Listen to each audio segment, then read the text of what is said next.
السلام عليكم ورحمة الله متابعينا الكرام. حاليا جهز وتوفر عندنا موديل جديد ضمن وجبة الدرجة الاقتصادية. غرفة 6 أبواب، طابق واحد، قياس الكنتور يكون ارتفاع 2.40 متر، طول الكنتور يكون 3 أمتار و20، ذات الملابس تكون بابين بارتفاع الكنتور. الموديل هذا متكون من 9 قطع كنتور وزاوية، ميز بلازما، شرباية وملحقاتها تكون 5 قطع، تاج عال وناصي، إضافة إلى كوموديات عدد 2. سرير الموديل يكون بلاويد أسود 6 رجلين. ميز مراية هذا الموديل يحتوي على بابين إضافة إلى مجارير عدد 2.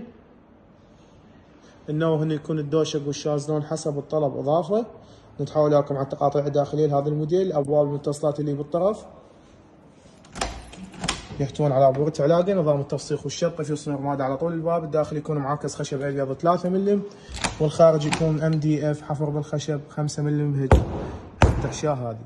الأبواب المتصلات اللي بالوسط يحتوون على مراية قيافة، تكون رف بالوسط بهذا